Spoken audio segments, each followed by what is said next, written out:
Serial वसुधा की कहानी अब रिश्तों की ऐसी जंग में बदल चुकी है जहां सच और छल आमने सामने खड़े हैं। आने वाले एपिसोड में एक बड़ा टकराव देखने को मिलेगा, प्रभात और चंद्रिका के बीच। यह सिर्फ पति पत्नी की बहस नहीं होगी, बल्कि एक माँ की जिद और एक पिता की सच्चाई की लड़ाई होगी। कहानी की शुरुआत होती है चंद्रिका के तीखे तानों से। वह वसुधा के सामने खड़ी होकर उसे चुभते शब्दों से घायल करती है। वह ताने मारते हुए कहती है कि इतना सब कुछ करने के बाद भी देव आज तक तुमसे ही प्यार करता है। वह तुम्हें ही अपनी पत्नी मानता है। अपनी जिंदगी में किसी दूसरी लड़की के बारे में सोच भी नहीं सकता। फिर तुम्हारी इन सारी चालों का फायदा क्या हुआ? हमें तो हमारा बेटा भी नहीं मिला। चंद्रिका की बातों में दर्द कम और जहर ज्यादा होता है, लेकिन वसुधा चुप रहती है। उसकी आंखों में आंसू हैं, पर वह कोई सफाई नहीं देती। वह जानती है कि सच एक दिन खुद सामने आएगा। वह बिना कुछ कहे वहां से चली जाती है। उसी समय प्रभात वहां पहुंचते हैं। उन्होंने चंद्रिका की सारी बातें सुन ली होती हैं। उनके चेहरे पर निराशा साफ दिखाई देती है। वह चंद्रिका के सामने आकर गंभीर आवाज में पूछते हैं, चंदा, यह सब क्या है? तुम आखिर कर क्या रही हो? चंद्रिका अनजान बनने की कोशिश करती है। वह मासूमियत का दिखावा करते हुए कहती है, आप यहाँ? मैंने क्या किया है? प्रभात अब चुप रहने वालों में से नहीं है। वह पहली बार सख्त लहजे में चंद्रिका को चेतावनी देते हैं। हम तुमसे बस इतना कह रहे हैं, जो ये उल्टे सीधे काम तुम कर रही हो, इन्हें अभी बंद कर दो।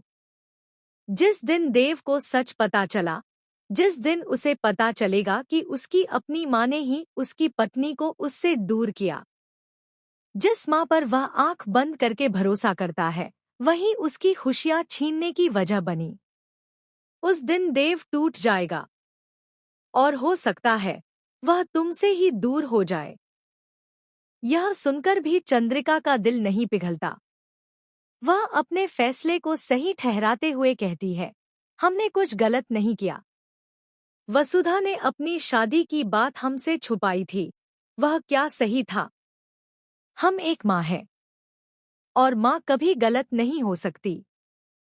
प्रभात गहरी सांस लेते हैं। उनकी आंखों में दुख है। वह शांत लेकिन कड़े शब्दों में कहते हैं, नहीं चंद्रिका, माँ भी गलत हो सकती है, और इस बार तुम गलत हो। देव और वसुधा को अलग करना। प्रभात के जाने के बाद चंद्रिका कुछ पल के लिए वहीं खड़ी रह जाती है। कमरे में सन्नाटा है, लेकिन उसके मन में तूफान चल रहा है। प्रभात की बातें बार बार उसके कानों में गूंज रही हैं। एक दिन देव तुमसे दूर हो जाएगा। वह इस ख्याल से ही घबरा जाती है, लेकिन उसका अहंकार अब भी उसे सच स्वीकार करने नहीं देता।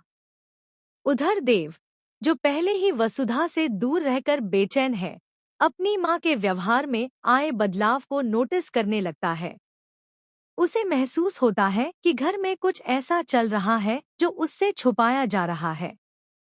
वह चंद्रिका से बात करने की कोशिश करता है, लेकिन चंद्रिका हर बार बात घुमा देती है। उसकी घबराहट अब साफ दिखाई देने लगती है। इसी बीच वसुधा अकेले में टूट रही होती है। वह प्रभात की बातों से अनजान है, लेकिन उसे महसूस होता है कि शायद अब सच सामने आने वाला है। वह देव से दूर रहकर खुद को मजबूत दिखाने की कोशिश कर रही है, पर अंदर ही अंदर बिखर चुकी है। उसे लगता है कि उसकी वजह से देव अपने परिवार से लड़ रहा है, और यही सोच उसे और भी चुप कर देती है। प्रभात अब चुप बैठने वाले नहीं हैं। उन्हें डर है कि अगर सच देर से सामने आया तो बहुत देर हो जाएगी। वह देव को सब कुछ बताने का फैसला करते हैं, लेकिन इससे पहले कि वह कुछ कह पाते, कहानी में नया मोड़ आ जाता है। देव को अचानक कुछ पुराने कागजात मिलते हैं, ऐसे सबूत जो यह इशारा करते हैं कि वसुधा के खिलाफ जो गलतफहमियां फैलाई गई थी, उनमें किसी अपने का हाथ था। देव के मन में शक पैदा होता है। वह उन बातों को जोड़ने लगता है, वसुधा का अचानक दूर होना, माँ का बदला हुआ व्यवहार और घर का अजीब सा माहौल। देव सीधे प्रभात के पास जाता है और पूछता है, बाबा साहब, क्या मुझसे कुछ छुपाया जा रहा है? प्रभात की आंखें सब कह देती हैं। वह अब और झूठ नहीं बोल पाते।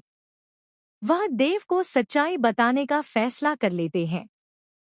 जब देव को पता चलता है कि उसकी अपनी माँ ने ही गलतफहमियां पैदा कीं, वसुधा को गलत साबित किया और दोनों को अलग करने की कोशिश की, तो उसके पैरों तले जमीन खिसक जाती है। उसे यकीन ही नहीं होता कि जिस माँ पर वह सबसे ज्यादा भरोसा करता था, वही उसकी खुशियों के बीच दीवार बन गई। देव की आंखों में आंसू आ जाते हैं। गुस्सा भी है, दर्द भी और टूटन भी। वह सीधे चंद्रिका के पास जाता है। उसकी आवाज कांप रही होती है, मासा, एक ब। देव की आंखों में जो दर्द था, वह चंद्रिका ने पहले कभी नहीं देखा था। वह पहली बार समझती है कि उसने बेटे को खोने का डर सिर्फ सुना नहीं, अब महसूस भी कर लिया है। देव बिना कुछ और बोले वहां से चला जाता है। उसके कदम भारी हैं, दिल टूटा हुआ है। उधर प्रभात दूर खड़े यह सब देख रहे होते हैं। उनके चेहरे पर सुकून नहीं, बल्कि चिंता है। सच सामने तो आ गया, लेकिन अब इस सच से घर टूटेगा या जुड़ेगा, यह वक्त तय करेगा। देव सीधे वसुधा के पास जाता है। वसुधा उसे देखकर चौंक जाती है, क्योंकि इतने दिनों बाद देव खुद उससे मिलने आया है।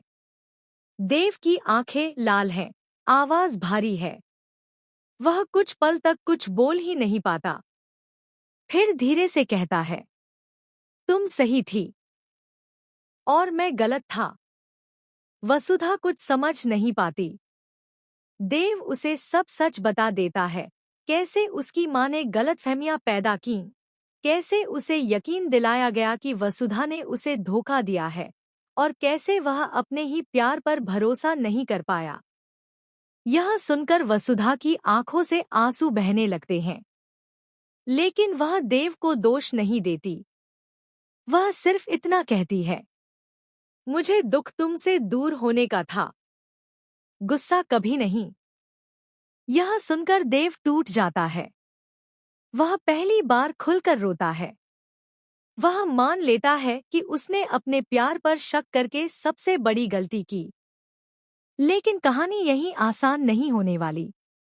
उधर चंद्रिका अपने कमरे में अकेली बैठी है। देव की बातें उसके दिल में तीर की तरह चुभ रही हैं। आपने मेरी खुशी छीन ली। वह आईने में खुद को देखती है और पहली बार खुद से सवाल करती है, क्या सच में मैंने माँ होने का फर्ज निभाया, या अपने डर में आकर अपने बेटे की जिंदगी बर्बाद कर दी? उसी वक्त प्रभात कमरे में आते हैं। इस बार उनके चेहरे पर गुस्सा नहीं, बल्कि नरमी है। वह चंद्रिका से कहते हैं, गलती मान लेने से इंसान छोटा नहीं होता, रिश्ते बच जाते हैं। चंद्रिका की आंखों से आंसू निकल पड़ते हैं। उसका अहंकार आखिरकार टूटने लगता है। दूसरी तरफ देव एक बड़ा फैसला लेता है। वह पूरे परिवार के सामने सच लाने का तय करता है। अब बातें छुपेंगी नहीं। अब फैसला होगा, सच के साथ या झूठ के साथ। आने वाले एपिसोड में घर का माहौल पूरी तरह बदलने वाला है। क्या चंद्रिका सबके सामने अपनी गलती मानेगी? क्या वह वसुधा से माफी मांगेगी? क्या देव और वसुधा फिर से एक हो पाएंगे? अब कहानी साजिश से निकलकर पश